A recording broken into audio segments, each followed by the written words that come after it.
할렐루야. 오늘도 하나님께서 우리에게 주신 거룩한 날을 구별하여 예배에 성공하게 되기를 원합니다. 함께 기도하면서 오늘 주일 예배도 하나님 앞에 시작하겠습니다. 하나님 아버지, 오늘도 우리가 하나님 앞에 믿음을 가지고 은혜를 사모하며 회개하는 마음으로 예배하러 모였습니다. 예배하는 하나님의 사람들을 일일이 기억하여 주시옵시고, 우리가 하나님의 자녀가 된 것과 하나님께서 우리에게 약속하신 복과 생명을 소유한 사람들인 증거를 나타내 보여 주시옵소서. 우리와 하나님 사이에 막힌 모든 담과 허물을 깨끗하게 치료받게 되기 원합니다. 하나님께서 우리 모두와 함께 하시고 도와 주시옵소서. 예수님의 이름으로 기도하였습니다. 아멘. 하늘에 계신 우리 아버지여, 이름이 거룩히 여김을 받으시오며 나라 임하옵시며 뜻이 하늘에서 이룬 것 같이 땅에서도 이루어지이다. 오늘날 우리에게 일용할 양식을 주옵시고, 우리가 우리에게 죄 지은 자를 사하여 준 것 같이 우리 죄를 사하여 주옵시고, 우리를 시험에 들게 하지 마옵시고 다만 악에서 구하옵소서. 나라와 권세와 영광이 아버지께 영원히 싸움나이다. 아멘.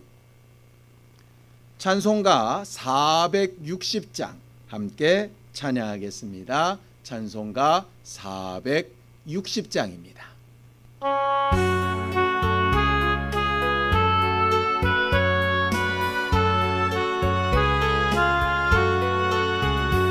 뜻없이 무릎 꿇는 그 복종 아니요, 운명에 맡겨 사는 그 생활 아니라, 우리의 믿음 치솟아 독수리 날듯이 주 뜻이 이루어지다 외치며 사나니, 약한 자 힘주시고 강한 자 바르게 주 앉아 정케함이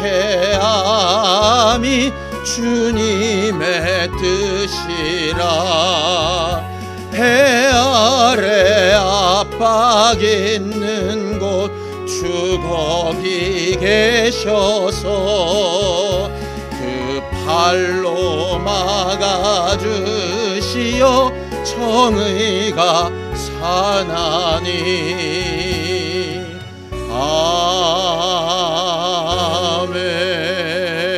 아멘. 우리는 지난 주일에 발람의 이야기를 통해서 하나님의 응답을 얻고 신령한 체험을 하고 하나님의 말씀을 직접 전하는 능력이 있었을지라도 하나님 앞에 회개하여 돌아가지 못하면 그 모든 역사와 경험들이 무의미해진다라고 하는 말씀을 은혜로 나눴었습니다. 지난 한 주간 우리는 하나님 앞에 늘상 회개하기를 사모하며 살았었는지, 아니면 그저 내 임의대로 사는 이 일에 너무 익숙해서 하나님께 돌아가야 될 길과 방향을 찾지도 않으며 살았었는지, 우리 자신을 잘 돌아보고 합심하여 참여하며 함께 기도하겠습니다. 하나님 아버지, 하나님께서 우리를 도우시고 인도하셔서 오늘도 우리가 하나님의 말씀 앞에 서서 하나님의 도우심과 위로와 은혜를 구합니다. 하나님, 우리는 하나님의 도우심과 은혜 없이는 살 수 없는 존재라고 알고 있고 입술로 고백도 하면서 실질적인 삶 가운데서는 하나님 앞에 돌아가 내가 스스로 옳다 했던 바들을 내려놓고 하나님의 방법과 하나님의 길로 바꾸려 하지 않았던 것들을 고백합니다.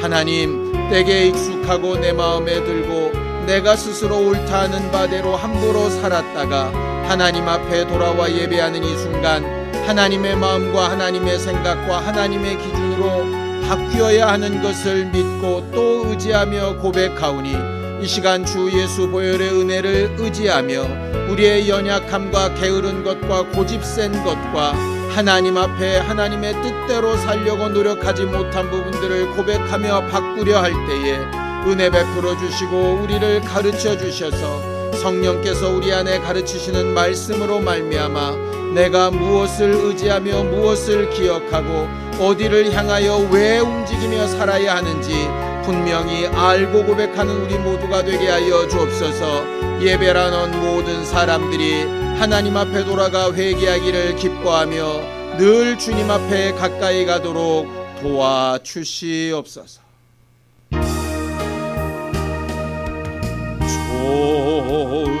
좋으신 하나님, 좋으신 하나님, 참 좋으신 나의 하나님,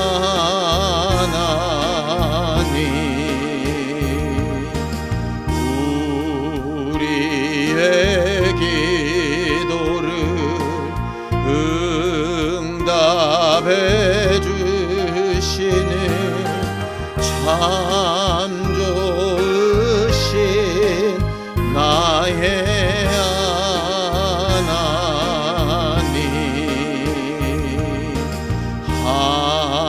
한없는 축복을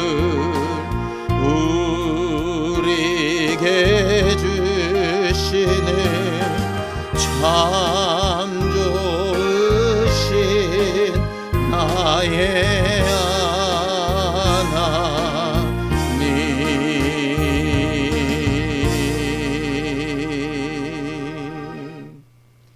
하나님 아버지, 오늘도 주 예수 보혈의 은혜를 의지하며 하나님의 말씀을 듣고 깨달아 온전히 회개하기를 기뻐하는 우리 모두가 되게 하여 주시옵소서. 말씀을 전하는 자도 듣는 자도 하나님이 우리의 아버지가 되신 것과 우리를 사랑하고 계신 것을 진심으로 고백하며 살게 하시고 우리가 오늘 예배 가운데 하나님을 더 가까이 느끼게 하여 주시옵소서. 믿음으로 헌금한 손길들 위에 복을 주시고 저들의 믿음이 하나님 앞에 온전히 상달되어 하나님 앞에 막힌 것도 가리우는 것도 없게 하여 주시옵소서. 예수님의 이름으로 기도하였습니다. 아멘. 하나님의 말씀은 민수기 27장 1절에서 11절까지 말씀을 함께 합독하시겠습니다. 민수기 27장 1절에서 11절까지 말씀을 합독하시겠습니다. 함께 읽습니다. 시작. 요셉의 아들 므낫세 종족들에게 므낫세의 현손 마길의 증손 길르앗의 손자 헤벨의 아들 슬로부앗의 딸들이 찾아왔으니 그 딸들의 이름은 말라와 노아와 호글라와 밀가와 디르사라. 그들이 회막문에서 모세와 제사장 엘르아살과 지휘관들과 온 회중 앞에 서서 이르되 우리 아버지가 광야에서 죽었으나 여호와를 거슬러 모인 고라의 무리에 들지 아니하고 자기 죄로 죽었고 아들이 없나이다. 어찌하여 아들이 없다고 우리 아버지의 이름이 그의 종족 중에서 삭제되리이까? 우리 아버지의 형제 중에서 우리에게 기업을 주소서 하매 모세가 그 사연을 여호와께 아뢰니라.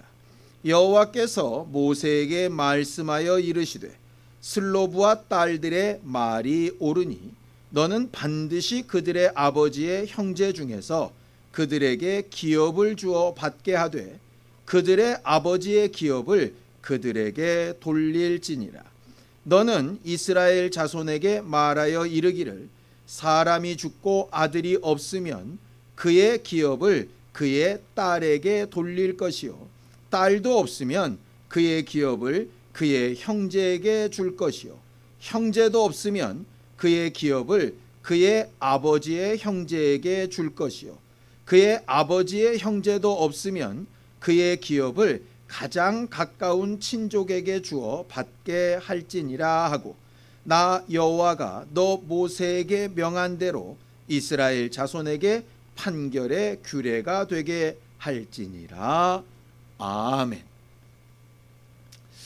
우리 하나님은 우리에게 참 아버지가 되시고 참 아버지가 되신 것처럼 우리에게 가장 좋은 것으로 주시려고 애쓰시고 계획하시는 하나님이십니다.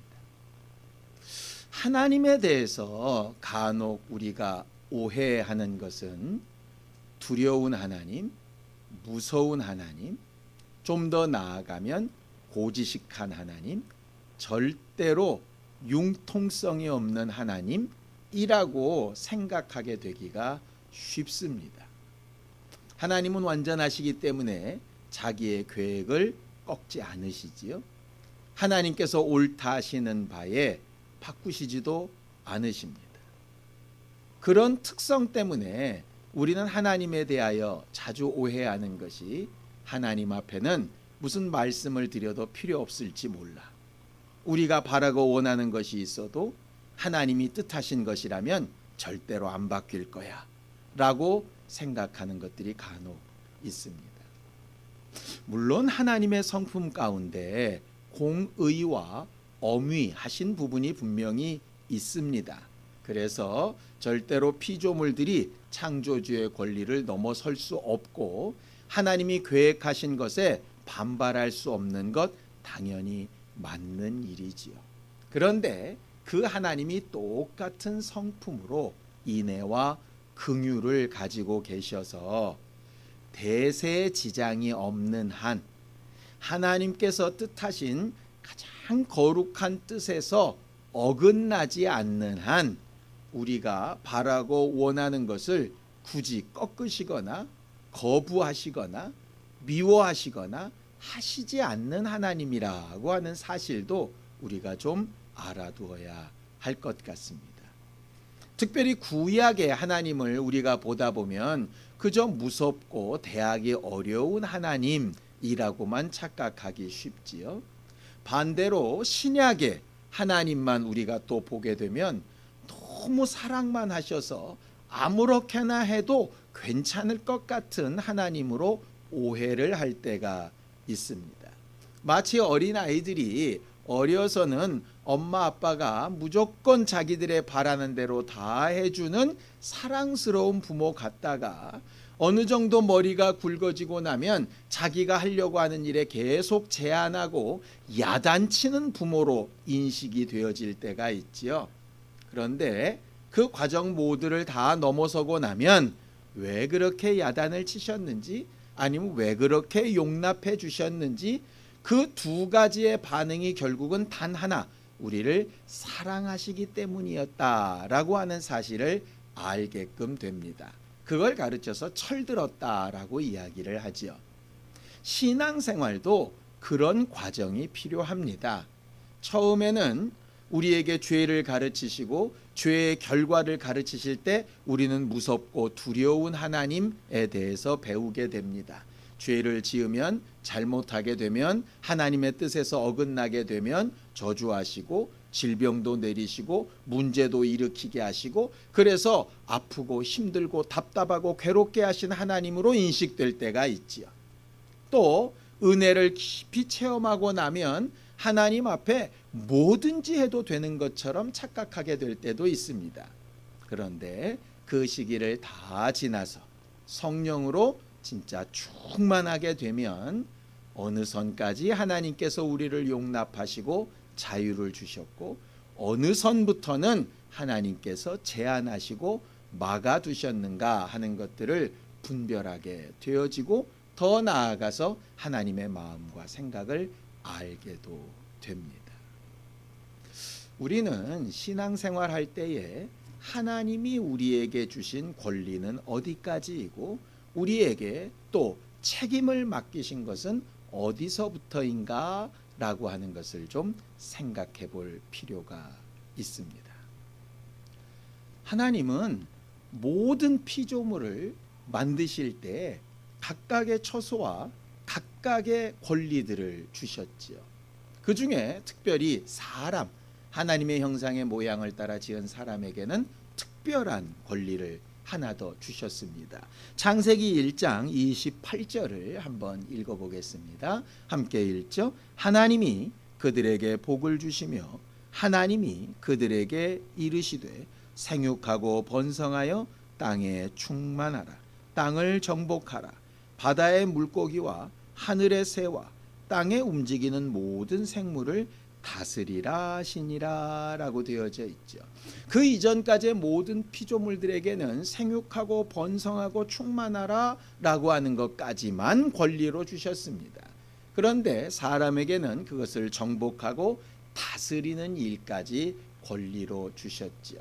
하나님께서 더 많은 직분을 맡기시고 그 직분을 맡기셨을 때 더 많은 권리를 주신 것입니다. 거기에 영적 사람을 만드시고 나서는 하나 더 직분을 주시지요. 에덴이라고 하는 동산을 지키는 동산지기의 직분을 주시고 그 직분에 걸맞는 권리도 또 주십니다. 하나님은 우리에게 합당한 권리도 주시고 그 권리에 맞는 책임도 맡겨주시지요. 책임이 있는 만큼 권리를 가지게 됩니다.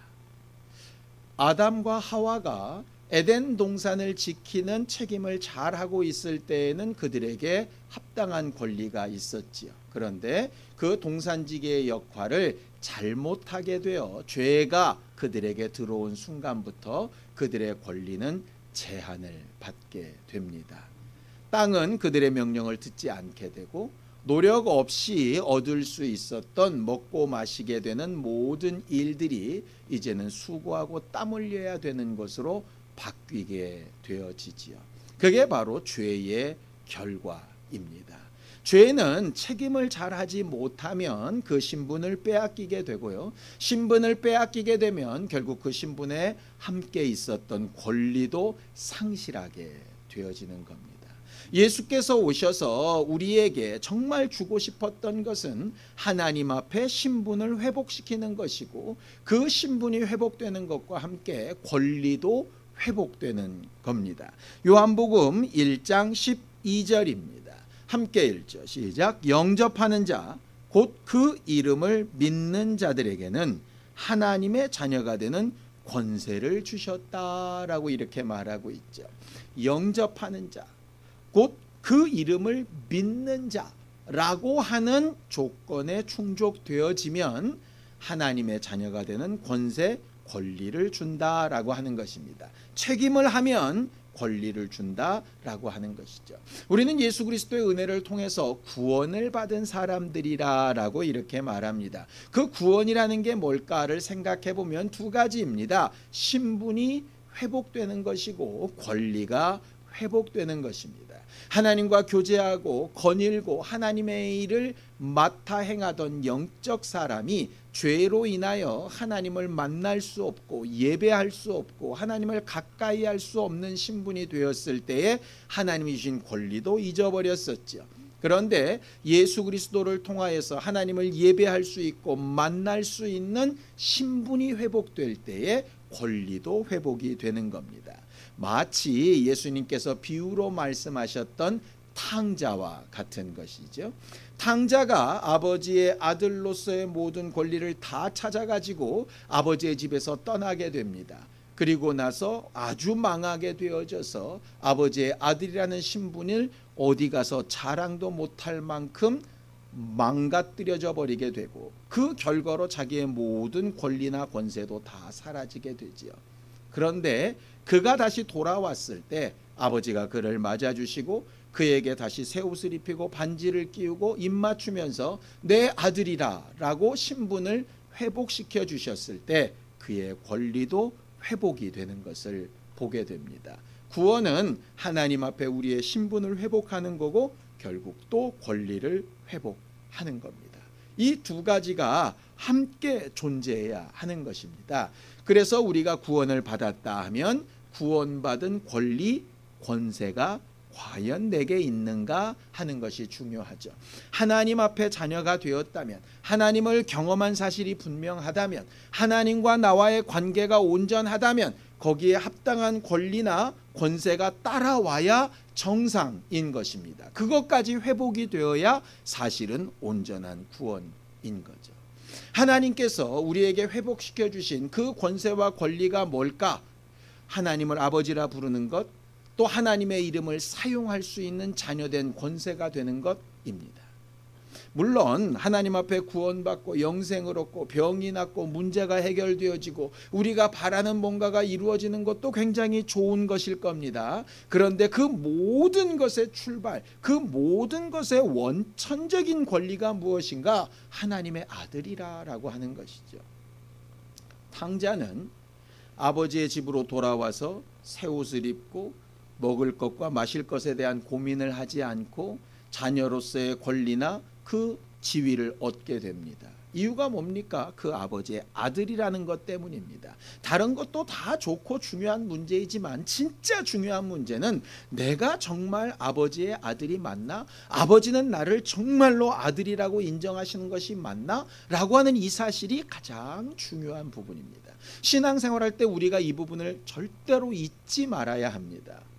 하나님께서 내 기도를 들어주시는 것도 중요하고 내 마음의 소원이 이루어지는 것도 중요합니다. 남들이 부러워할 만한 어떤 환경이나 형편이 되는 것도 중요한 문제입니다. 맞습니다. 그런데 아까도 말씀드렸던 것처럼 부모는 어쩔 때 너무 사랑해서 해줄 때도 있지만 너무 사랑해서 해주지 않을 때도 있습니다. 중요한 건 너무 사랑하는 정상적인 관계인가? 라고 하는 게 중요한 문제입니다. 아무리 내게 잘해주는 사람이 있어도 내게 정말 정상적인 부자간의 관계가 아닌데 일방적으로 잘해주고 있다면 뭔가 나에게 바라는 것이 있을 수도 있지 않겠습니까? 그런 것으로는 온전하고 또 영원한 관계라고 보기가 어렵게 되는 것이죠.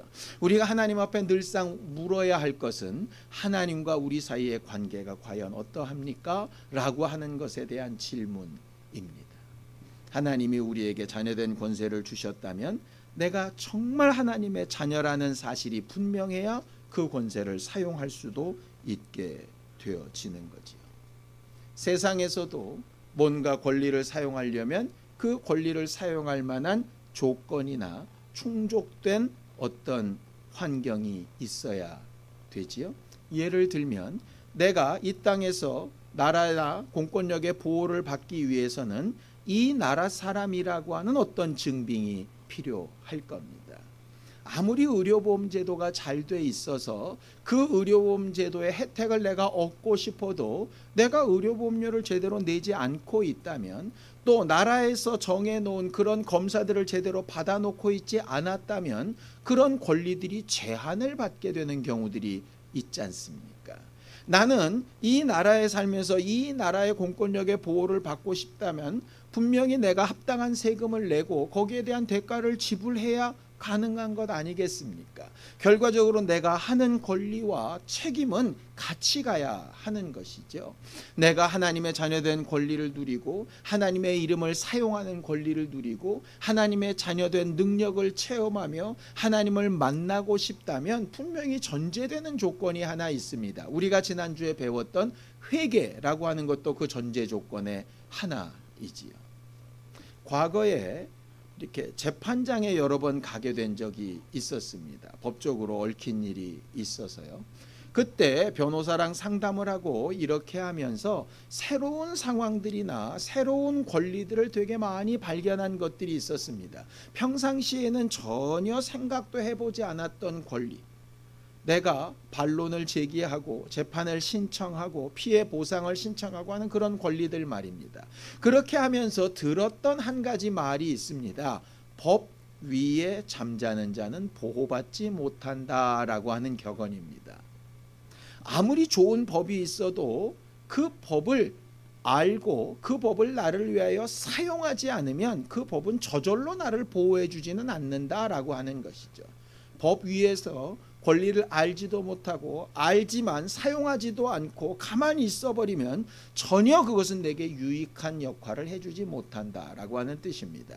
예수 그리스도의 복음도 마찬가지 아닙니까? 수천 년 전에 이미 예수께서 우리를 위하여 피 흘려 죽으시고 우리의 모든 죄를 용서하셨을지라도 그 은혜의 복음을 내가 알지 못하다거나 아니면 알아도 인정하지 않고 내가 그것을 사용하지 않고 있다면 그 복음은 나와 무관한 것이 됩니다.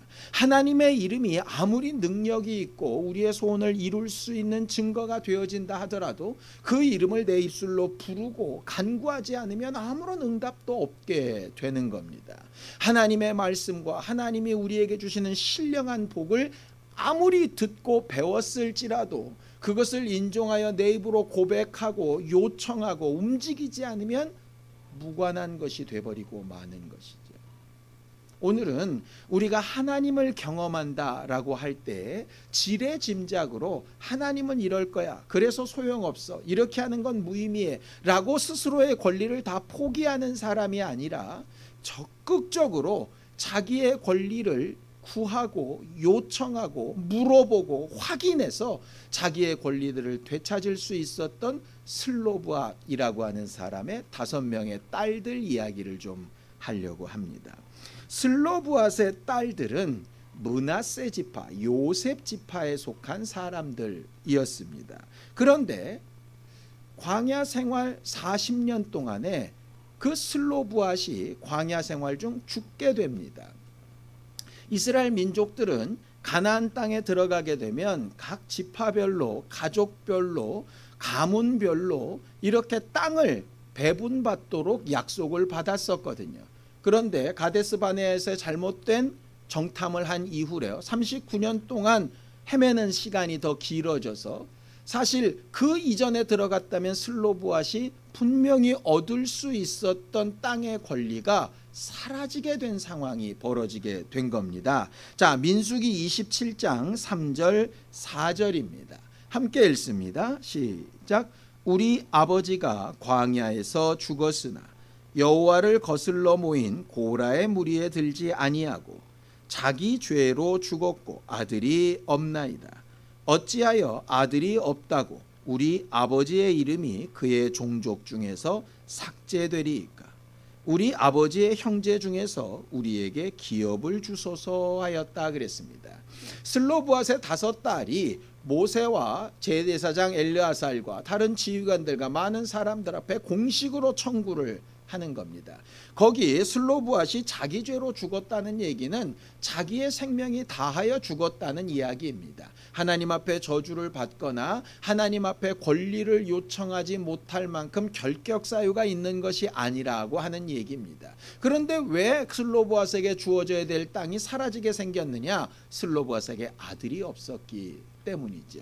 그 당시 기본적인 법이 아들에게만 상속을 하는 것이 그 당시의 관례이고 모든 사람들이 통용하고 있는 예법이었습니다. 신명기에 보면 이렇게 되어져 있습니다. 신명기 21장 16절에서 17절입니다. 함께 읽습니다. 시작. 자기의 소유를 그의 아들들에게 기업으로 나누는 날에 그 사랑을 받는 자의 아들을 장자로 삼아 참 장자 곧 미움을 받는 자의 아들보다 앞세우지 말고 반드시 그 미움을 받는 자의 아들을 장자로 인정하여 자기의 소유에서 그에게는 2 몫을 줄 것이니 그는 자기의 기력의 시작이라 장자의 권리가 그에게 있음이니라.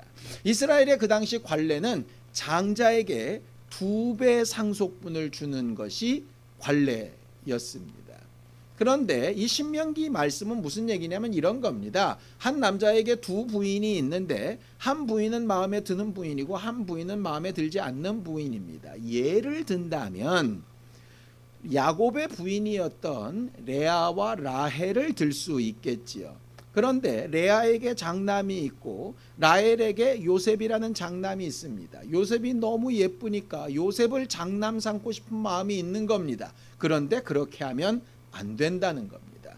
미워하는 여자의 자식일지라도 장자는 장자이니 장자의 권리를 반드시 챙겨줘야 한다라고 하는 것이 그 법입니다.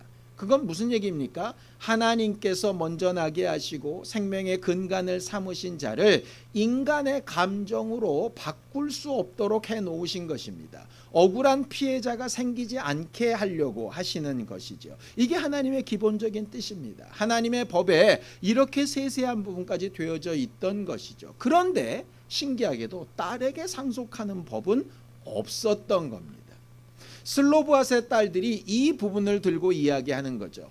미워하는 부인의 장자라도 장자의 권리를 책임져 주는 게 하나님의 법인데, 우리는 아들이 없다는 이유만으로 딸들이라고 다 같은 자식인데 왜 우리에게는 그 기업이 사라지고 아버지의 기업이 없어지게 됩니까? 이건 하나님이 기본적으로 가지신 생각과 다르지 않습니까? 라고 이야기를 하는 겁니다. 하나님이 언급하시지 않았던 부분입니다. 일반적으로 하나님이 말씀하지 않으셨으니 너희들은 아무 말 하지 마, 이렇게 말할 수 있는데, 이들은 너무나도 용감하게도 하나님의 마음을 생각해 보니 딸이라고 상속을 안 해주는 건 하나님의 뜻에 맞지 않는 것 같습니다 라고 공식적으로 요청을 하는 것이죠. 굉장히 적극적인 자기 권리를 쟁취하는 표현입니다. 여기에 모세는 자기가 지금까지 살아왔던 경험이나 지금 사회 통념적으로 받아들여지고 있는 관습이나 자기가 익히 알고 있는 하나님의 법을 가지고 일방적으로 제한하지 않고 이렇게 합니다. 내가 하나님 앞에 물어보겠다라고 말을 하는 거죠. 자기가 함부로 자기 선에서 끊어내지 않고 내가 하나님의 마음과 생각을 물어보겠다라고 이야기하는 겁니다. 그냥 여자아이들의 기본적인 관습에 어긋난 도전이다 이렇게 받는 게 아니라 너희들의 말에 일리가 있다. 하나님은 어떻게 생각하시는지 물어보겠다라고 하는 거죠. 그들의 말이 일리 있다고 그래 네 말이 옳다 이렇게 하는 것도 아닙니다. 자기의 기본적인 생각과 다르다고 너희들은 틀렸다 이렇게 하는 것도 아닙니다. 하나님 앞에 물어보겠다라고 하는 거죠. 이것이 하나님을 경험하는 굉장히 중요한 키포인트 중에 하나입니다. 하나님, 하나님의 생각은 어떠신가요? 라고 하는 것이죠. 거기에 하나님이 이렇게 이야기합니다. 민수기 27장 7절입니다. 함께 읽습니다. 시작. 슬로브앗 딸들의 말이 옳으니 너는 반드시 그들의 아버지의 형제 중에서 그들에게 기업을 주어 받게 하되 그들의 아버지의 기업을 그들에게 돌릴지니라. 하나님께서 모세를 통하여 슬로브앗의 딸들의 말을 들으시고 그들의 말이 옳다 이렇게 얘기하는 겁니다. 우리가 알고 있는 하나님은 하나님이 정하신 법이 바뀌거나 더 첨가되거나 사람들의 의견에 따라 달라지거나 그렇게 하면 안 된다고 생각을 합니다. 그런데 하나님이 기본적으로 가지신 생각, 아브라함의 자손들에게 각각의 지파에 각각의 가족들에게 저들에게 계속 기업이 될 만한 땅을 준다라고 하는 기본 원칙에 전혀 어긋나지 않는 것이죠. 아들이든 딸이든 부모의 권리를 계속 이어받아서 그것으로 자기 가문에 주어진 하나님이 주신 권리를 지켜나가겠다라고 하는 것에 전혀 결격 사유가 없는 겁니다. 슬로브앗이 고라의 무리에 들지 않고 다른 어떤 하나님 앞에 죄를 짓지 않은 상태에서 자연스럽게 죽은 그 결과이기 때문에 자손들에게 그의 모든 권리가 정상적으로 옮겨가는 것은 너무나도 당연한 것입니다. 세세한 규정 하나하나를 다 만드시지 않았을 뿐이지 하나님의 기본적인 개념에 맞는 것이지. 마치 이와 같은 겁니다. 하나님은 우리를 사랑하시고 우리가 잘 되길 원하시고 우리에게 가장 좋은 것으로 주기 원하십니다. 그것이 지금이 아니라면 멈추시겠죠. 그 방법이 아니라면 바꾸실 겁니다. 우리가 바라는 것이 그 하나님의 생각과 같다면 그걸 주실 겁니다. 그러니 내 마음대로 되어졌다 안 되어졌다로 판단할 것이 아니라 하나님이 정말로 나를 사랑하시는가 하는 가장 기본적인 원칙으로 판단을 해야 되는 것이죠. 그게 슬로브앗의 딸들에 대한 하나님의 응답이었습니다. 그리고 이것은 규례가 되어져서 아들이 없다면 딸들에게 상속이 되고, 딸이 없다면 형제들에게, 형제도 없다면 아버지의 형제들에게, 그도 없다면 가장 가까운 친족에게 가서 그 가문과 그 가족에게 주어진 땅들이 남의 손에 넘어가지 아니하도록, 그 기업을 계속 지켜갈 수 있도록, 자기에게 주신 권리든 각각의 자기 권리를 책임질 수 있도록 그렇게 권리를 찾는 법을 마련해 놓으신 것입니다. 일방적으로 은혜라고 하나님 앞에 받기만 하고 끝나는 것이 아니라 내게 주신 것을 지키고 사용하고 물려주고 함께하는 일에 굉장히 적극적인 믿음을 사용하게 한 것이지요.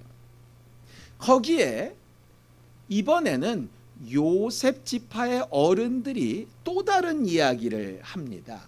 요즘도 우리나라가 어떤 법을 마련하면 법을 마련한 다음에 그 법의 장점도 있고 단점이 있으니 그 단점을 보완하기 위해서는 이런 부분도 또 어떻게 해야 된다라고 하는 의견들이 나오게 되지요. 고집스럽거나 교만하게 되면 그런 의견들을 다 무시할 겁니다. 그런데 정상적이고 제대로 된 입법자라면 그런 부분을 미처 생각하지 못했다면, 생각하지 못한 대로, 알고 있었어도 방법이 없었다면 함께 연구하는 대로 보충해 나가야 맞을 겁니다. 하나님의 말씀은 그 부분까지도 보충되어지는 부분이 있습니다. 어떤 부분이냐, 이런 겁니다. 슬로브앗의 딸들처럼 므낫세 지파에서 기업을 받았는데 이 딸들이 다른 지파에 시집을 가게 되면 어떻게 되느냐 하는 것이죠. 왜냐하면 므낫세 지파에 주어진 땅들이 있는데 그 딸들이 시집을 갈 때 이 땅을 가지고 다른 지파에 가면 다른 지파의 땅은 많아지고 므낫세 지파의 땅은 그만큼 줄어들지 않겠습니까? 이런 경우에는 하나님께서 이미 주신 땅을 다른 지파가 또 더 가져가게 되고, 그래서 잘 되는 지파와 그렇지 않은 지파가 나누어지게 되는데 이런 경우는 어떡합니까? 라고 하는 합리적인 질문을 하는 것이죠. 하나님의 법에 대해서 무조건 따라, 이건 옳은 거야, 입 다물어, 너희들이 뭘 안다고 그래, 이렇게 하시는 분이 아니라, 하나님, 그럼 이런 부분엔 어떻게 해야 될까요? 저런 부분엔 어떻게 해야 될까요? 라고 묻고 대답하시는 일에 하나님은 절대로 화를 내시거나 싫어하시는 분이 아니라고 하는 거죠. 하나님은 마치 순종이라고 그래서 입 다물고 자기 안에 그렇지 않은 생각들이 있는데 무조건 따라, 무조건 복종이야, 따라가면 잘 돼, 이렇게 하는 걸 믿음으로 삼으신 적이 없습니다. 궁금하면 물어야 하고, 하나님 내가 잘 모르니 가르쳐 달라고 얘기해야 되고, 하나님 이런 부분은 어찌해야 될지 다시 한번 말씀해 달라고 얘기해야 하는 것이죠. 물론 발람과 같이 자기 욕심 때문에 아니라 하신 것을 계속 주장하는 것은 잘못된 것이겠지만, 그게 아니라 정말 모르겠고 정말 궁금하고 정말 더 잘해보고 싶은 마음에 하나님 앞에 묻고 요청하는 것이라면 하나님은 그런 요청도 그의 권리로 생각하시는 겁니다. 예수께서 누구든지 내 이름으로 무엇이든지 구하면 내가 시행하겠다, 응답하겠다, 답해주겠다 라고 말씀하신 것이 바로 그것입니다. 여러분, 하나님이 믿어지시지 않습니까? 그렇다면 여러분들의 입술을 열어서 알게 해달라고 말하는 게 여러분들의 권리입니다. 하나님이 하신 일이 잘 이해가 안 됩니까? 하나님 이 일은 왜 이렇게 하셨나요? 라고 묻고 내게 알게 해달라고 간구하는 것이 여러분들의 권리입니다. 무슨 뜻이 있겠지라고 진짜 믿을 수 있다면 좋겠지만, 몰라, 귀찮아, 그런 거 알아봤자 안 돼, 물어봐봤자 이상한 소리만 들어, 이렇게 해서 접어버리면 자기 권리와 아무 상관이 없는 그런 신앙생활을 하게끔 되어집니다. 요셉 지파가 내놓은 문제에 대해서도 하나님은 분명히 답을 하십니다. 자, 민수기 36장 8절에서 9절입니다. 함께 읽습니다. 시작. 이스라엘 자손의 지파 중 그 기업을 이은 딸들은 모두 자기 조상 지파에 종족되는 사람의 아내가 될 것이라. 그리하면 이스라엘 자손이 각기 조상의 기업을 보전하게 되어 그 기업이 이 지파에서 저 지파로 옮기게 하지 아니하고 이스라엘 자손 지파가 각각 자기 기업을 지키리라 라고 이렇게 말씀하시죠. 그럴 경우에 대비해서 그렇게 상속을 받은 딸들이라면 결혼을 할 때 반드시 같은 지파 안에서만 하라라고 말씀하는 겁니다.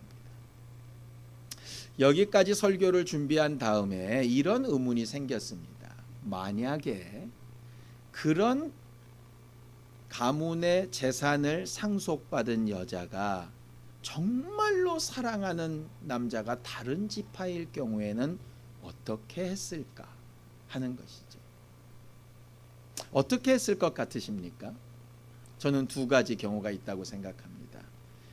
사랑하는 그 남자에 대한 마음보다 자기가 지켜야 될 기업이 더 중요한 사람은 그 남자에 대한 사랑을 줬고, 기업을 지키기 위해서 그보다 못한 마음의 대상이 되는 자기 지파 사람과 결혼을 했을 겁니다. 그런데 그 지켜야 될 기업보다 더 큰 마음과 사랑이 있다면 이 기업을 가까운 다른 친척에게 넘겨주고서라도 빈몸으로라도 사랑을 찾아서 아마 가게 될 겁니다. 그것도 자기의 권리입니다. 예수께서 하나님의 자녀이시죠. 하나밖에 없는 독생자이시고 심판자가 되십니다. 하나님 앞에 기도하면 12군단이나 되는 천사들을 동원해서 자기를 보호하게 하실 수 있습니다. 그런 권리와 능력이 충분하십니다. 그런데 예수는 그 권리를 쓰지 않으시죠. 왜 그러십니까? 우리를 그만큼 사랑하셨기 때문입니다. 예수께서 그 권리를 써서 십자가에 달려 죽으시는 일을 막아버리시면 사랑하는 우리가 살아갈 수 있는 방법이 없게 됩니다. 슬로브앗의 딸들 중에 만약에 어느 누군가 다른 지파에 정말 사랑하는 남자가 있었다면 자기에게 주어진 그 기업을 포기하고서라도 그 남자를 사랑하는 마음에 그와 함께 했을 겁니다. 그게 예수께서 가지셨던 마음입니다. 그것도 권리이지요. 사도 바울이 나는 다른 사도들처럼 아내를 데리고 다닐 권리나 일하지 않고도 먹고 살 수 있는, 너희들에게 사례만 받고 살 수 있는 그런 권리가 없는 줄 아느냐? 당연히 있다. 그런데 나는 그런 권리를 다 쓰지 않는 것은 그런 권리를 쓰다가 너희의 마음이 상처가 될까 봐, 그런 권리를 쓰다가 혹여라도 원수에게 틈을 내어줄까 봐 나는 그렇게 하지 않겠다. 내 권리를 다 쓰지 않는다라고 이렇게 이야기하는 것이죠.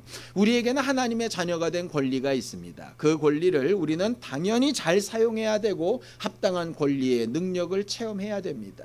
우리는 목사로서 또 성도로서 각각 가지고 있는 권리들이 있습니다. 그 권리들을 얼마든지 말하고 또 사용할 수 있어야 됩니다. 그런데 한 걸음 더 나아가서 하나님을 정말 더 사랑한다면, 그 하나님을 사랑하는 일에 내 권리를 좀 접어둬야 될 필요가 있다면 나는 뭔가를 하나 선택해야 될 겁니다. 내 사랑하는 어느 누군가를 위해서 내가 할 수 있는, 내가 하고 싶은 그런 일들을 접을 수 있는 권리도 있어야 하는 것이죠.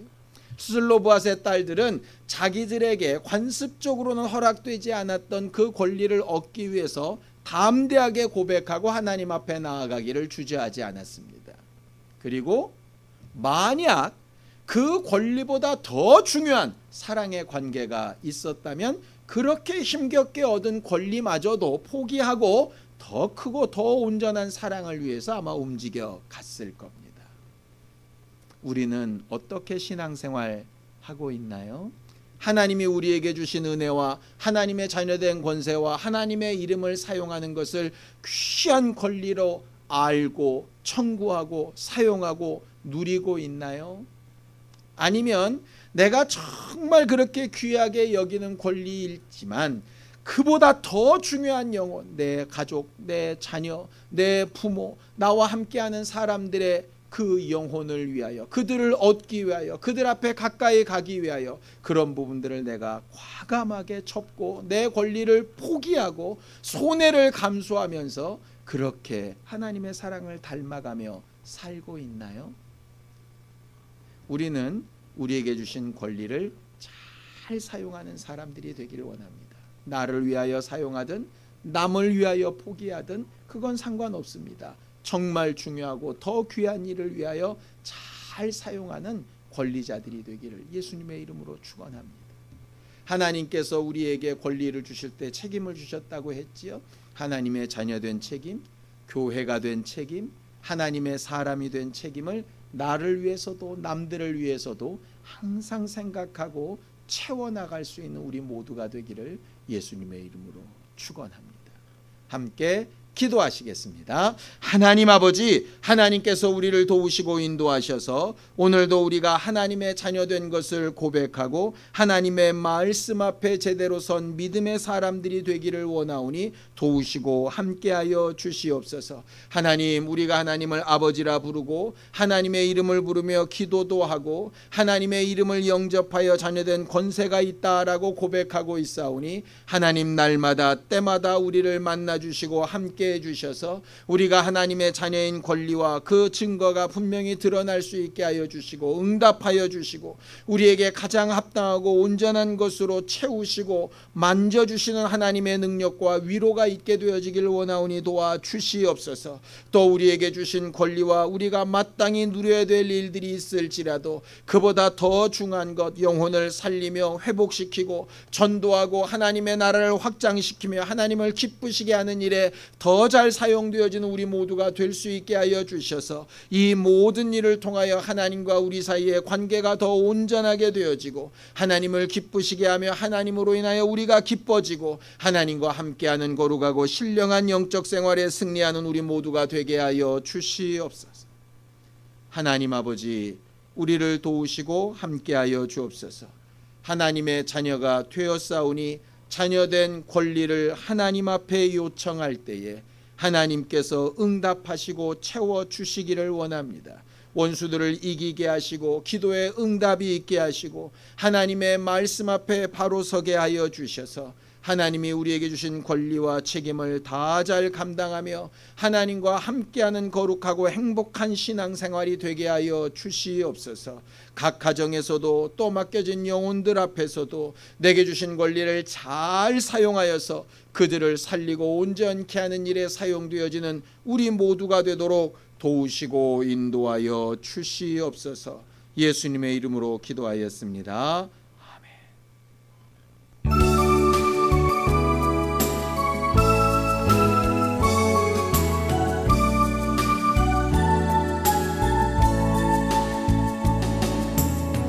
이 시간 너의 마음속에 하나님 사랑이 가득하기를 진심으로 기도해 간절히 소망해 하나님 사랑 가득하기를. 하나님은 너를 사랑해 얼마나 너를 사랑하시는지 너를 위해 저 별을 만들고 세상을 만들고 아들을 보냈네.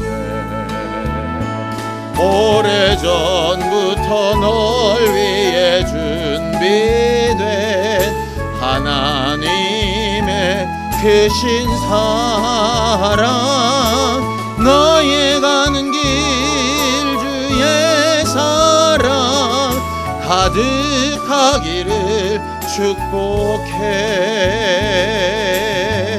힘든 일도 있겠지만 나 그때마다 늘 함께 할게. 하나님 보이신 그 사랑으로 나 또한 너를 사랑해. 오래전부터 널 위해 준비된 하나님의 크신 사랑 너의 가는 길 주의 사랑 가득하기를 축복해.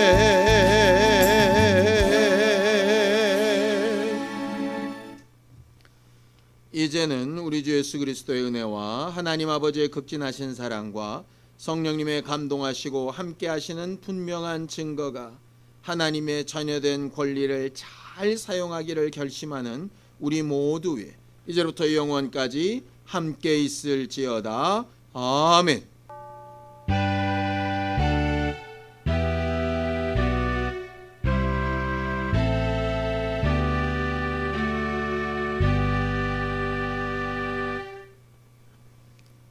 이번 한 주간 하나님이 주신 권리를 잘 사용하는 우리 모두가 되기를 바랍니다. 감사합니다.